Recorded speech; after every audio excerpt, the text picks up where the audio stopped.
आप सभी को नमस्कार। अभी हाल ही में मैं रियंद बांध घूम के आया हूँ, तो मैं उसके बारे में कुछ बताना चाहता हूँ कि उसका महत्व। देखिए, जो घूमने का आनंद है वो तो जाकर ही मिलता है, लेकिन उस बांध का क्या क्या महत्व है और कैसे जाया जाता है।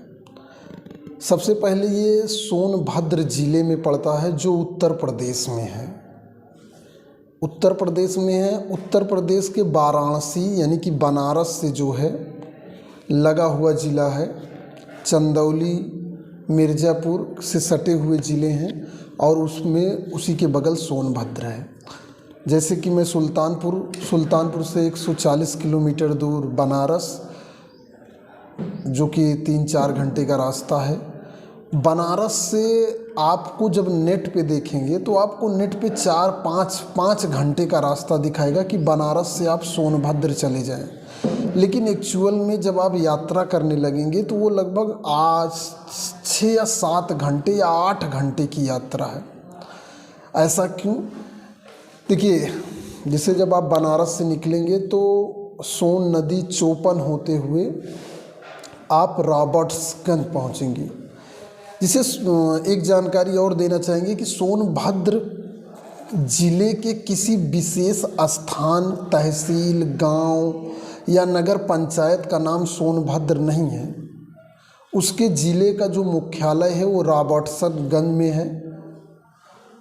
और सोनभद्र पूरे एरिए को कहा जाता है क्योंकि सोन नदी के आधार पर पड़ा हुआ है, क्योंकि यहाँ पर एक तरह से सोना, जंगल भी सोना है, काला सोना कोयला है, और उसी कोयले से विद्युत इलेक्ट्रिसिटी बनाई जाती है। इसके बारे में भी आपको बताएंगे। तो ये मैंने आपको बताया कि सोनभद्र इसका यानी कि काला सोना उसके आधार पर पड़ा, क्योंकि ये जो है प्राकृतिक रूप से धनी है। यहाँ पर प्राकृतिक चीज़ों को निकाल के लोग अमीर बन रहे हैं, इसलिए इसे सोनभद्र कहा गया। सोने से रिलेटेड है और सोन नदी भी बहती है। तो सोन नदी के आगे रॉबर्ट्सगंज है।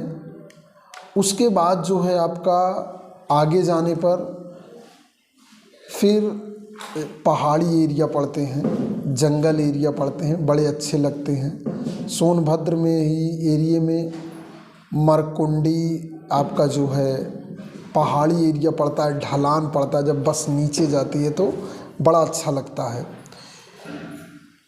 तो यहाँ पर रियंद बांध की जो परिकल्पना थी, वहाँ जाने के बाद मुझे पता चला कि इसे जो है अंग्रेज़ों ने ही जो है आज़ादी से पहले उन्होंने घूम टहल कर इसे आइडेंटिफाई कर लिया था कि यदि यहाँ नहर बना दिया जाए, बांध बना दिया जाए तो इससे बिजली उत्पादन हो सकता है। ये प्राकृतिक रूप से बना हुआ है।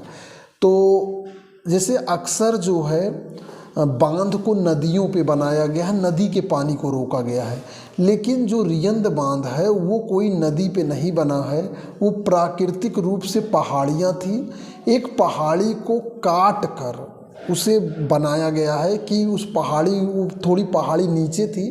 अंग्रेज़ों ने देखा कि इस पहाड़ी को यदि हटा दिया जाए तो इस पीछे वाले स्थान में पानी रुक जाएगा और इसके नीचे जो है ढाल है, इससे पानी निकल भी जाएगा।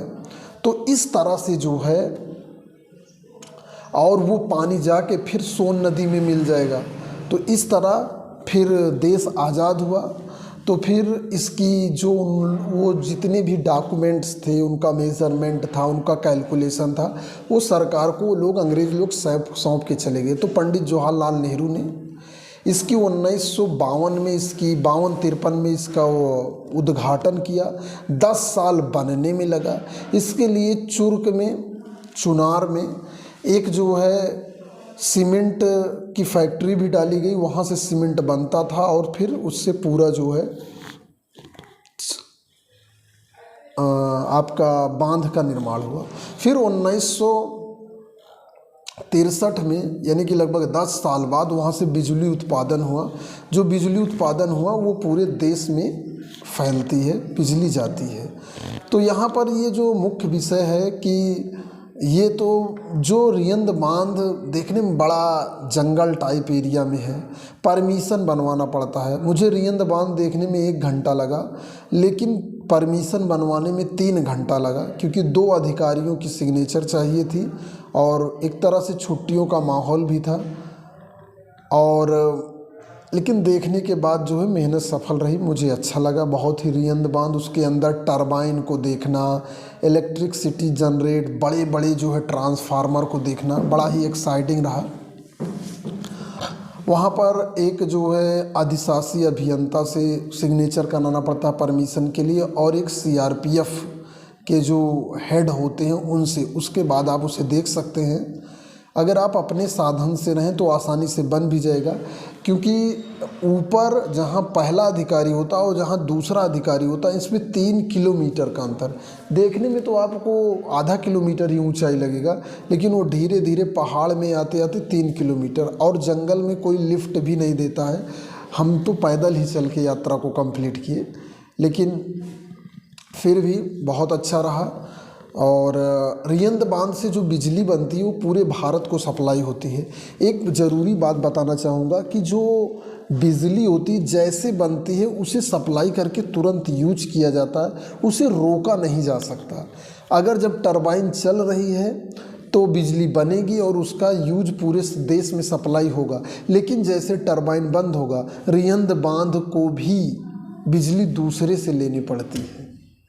इसी तरह जैसे सोनभद्र में ही हिंडाल्को कंपनी है, एशिया की सबसे बड़ी एल्युमिनियम की कंपनी, एल्युमिनियम बनाने की कंपनी है, जिसमें मेरे मित्र अभिषेक मिश्रा जी का वर्क करते हैं, काम करते हैं, वहाँ पर कर्मचारी हैं। तो उन्हीं के यहाँ मैं ठहरा हुआ था रेणु सागर में, तो उन्होंने मुझे हिंडाल्को कंपनी भी, वहाँ पर हिंडाल्को जो है पावर प्लांट है, हिंडाल्को कोयले से बिजली बनाता है, वो सरकार को दे देता है। फिर रियंद बांध पे यदि जो है बिजली बनती है तो सरकार हिंडाल्को को दे देती है। इससे क्या होता है कि बीच के जो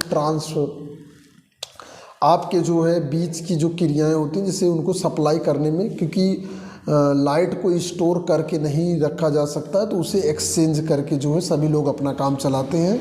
और आप NTPC जानते हैं, जैसे नेशनल थर्मल पावर कॉरपोरेशन, जो आपके कोयले से जगह जगह सरकारें जो है बिजली बनाती है, कोयला चाहे जहाँ निकाल कर ले जाती है, फिर कोयले से बिजली बनाई जाती है। तो इस तरह से जो है एक बहुत ही अच्छी सुंदर यात्रा रही जिसे मैंने की, और बड़ा ही रोमांचक रहा।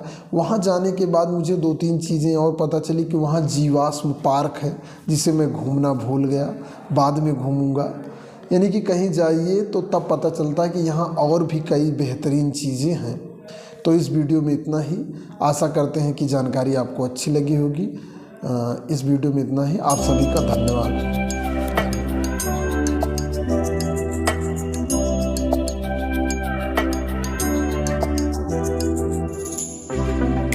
Pink champagne, I'm totally vibing.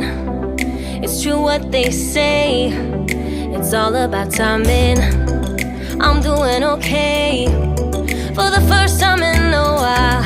Can't help but love my style, just caught in the feeling.